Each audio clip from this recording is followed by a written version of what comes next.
রাখি বন্ধন মানেই হলো ভাই বোনের ভালোবাসা, আর ভাই বোনের ভালোবাসা মানেই হলো একটু মিষ্টি মুখ। বাট আমাদের এই ব্যস্ততার দিনে সবসময় এত সময় হয়ে ওঠে না যে রান্নাঘরে অনেকক্ষণ টাইম স্পেন্ড করে কিছু মিষ্টি বানাই। তাই আজ তোমাদের জন্য নিয়ে এসে ঝটপট 10 মিনিটে বানিয়ে ফেলতে পারো এরকম একটি মিষ্টি রেসিপি। তো চলো ভিডিওর এখান থেকেই শুরু করছি আজ। আর আজকের রেসিপিতে কোনো গ্যাসে রান্না বান্নার কিন্তু একদম দরকার নেই, পুরো গ্যাস আমি কিন্তু সরিয়ে দিচ্ছি আজ।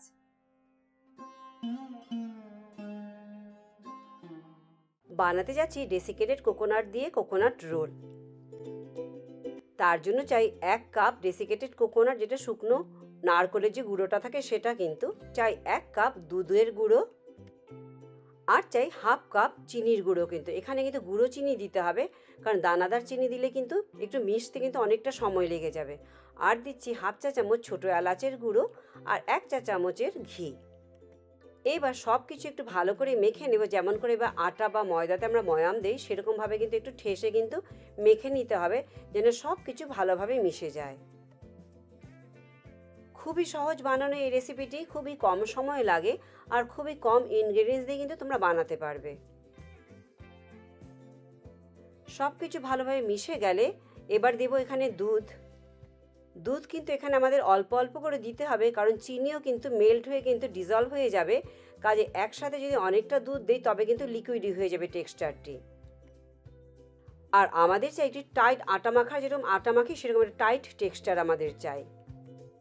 তাই শুরুতে আমি 2 টেবিল চামচ দুধ দিয়ে ভালো করে কিন্তু আগে মেখে নেব, কারণ এদিকে কিন্তু চিনিও কিন্তু আস্তে আস্তে মেল্ট হওয়া শুরু করবে। আরও 1 টেবিল চামচ দুধ আমি এখানে দিয়ে দিচ্ছি, যদি প্রয়োজন পড়ে তবে আবারও দেবো, কিন্তু মনে হয় না আর লাগবে বলে। টোটাল 3 টেবিল চামচ দুধ এতক্ষণ পর্যন্ত আমি দিয়েছি। আবারও ভালো করে কিন্তু ঠেসে আমাদেরকে মেখে নিতে হবে। আর মাখতে মাখতেই দেখবে কিন্তু বেশ একটি টাইট আটা মাখার মতো কিন্তু একটু মন্ড পেকে গেছে।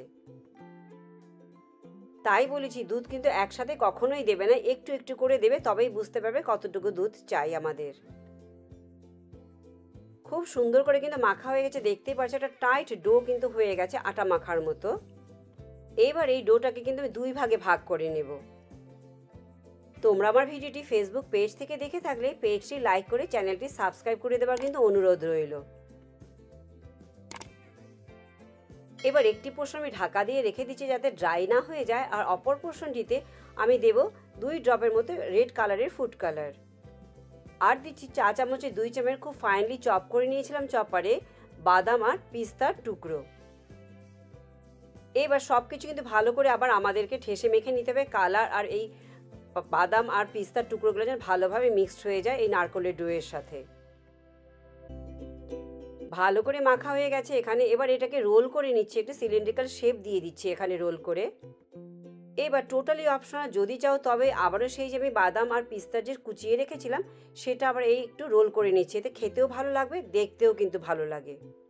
ব্যাস তৈরি এই পার্ট। একটা জিনিস কিন্তু ফুড কালার দিয়ে করার পরে কিন্তু হাতটা ভালো করে ধুয়ে নিও, কিন্তু যেহেতু যে প্লেন পার্টটা রেখেছি ওটাও কিন্তু কালার্ড হয়ে যাবে। এবার আমাদের প্লেন পার্টটা কিন্তু একটু রোল করে নিতে, যেমন রুটি বেলি তেমনি করে। এখানে দেখো অনেকগুলো অপশন দিচ্ছি, বেকিং পেপারে করতে পারি, ক্লিং ফিল্মে করতে পারি, কিচ্ছু যদি না থাকে কোনো ফ্যান্সি জিনিসের দরকার নেই, প্লাস্টিকের যে ব্যাগগুলো আসে একটু পরিষ্কার করে নিয়ে কিন্তু এর মধ্যেও কিন্তু রোল করে নিতে পারো। তো অনেকগুলো অপশন দিচ্ছি তোমাদেরকে।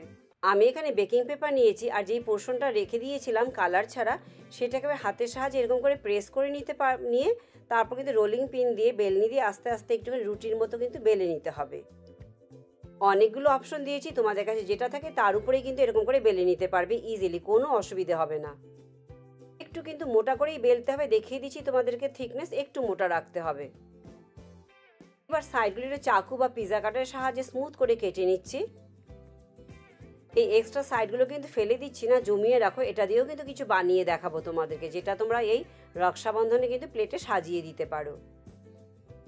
এবার এই রোল করে রাখা রুটির উপর যে কালার যে সিলিন্ড্রিক্যাল শেপে যে বানিয়ে রেখেছিলাম সেটা একটু কর্নারে দিয়ে আস্তে আস্তে কিন্তু আলতো হাতে কিন্তু মুড়ে মুড়ে কিন্তু একটু রোলের আকারে গড়ে নেব। এবার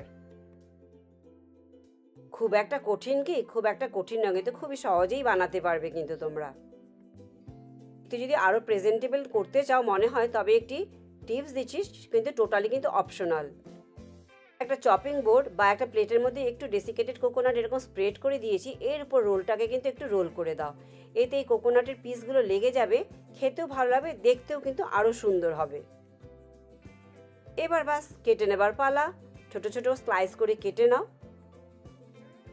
খুবই সহজে তৈরি হয়ে যায় কিন্তু এই নারকোলের রোল, খুব একটা সময়ও লাগছে না, খেতেও দারুণ ডেলিশিয়াস। আর দেখতে পাচ্ছ দেখতে কি সুন্দর লাগছে কালার কন্ট্রাস্টে।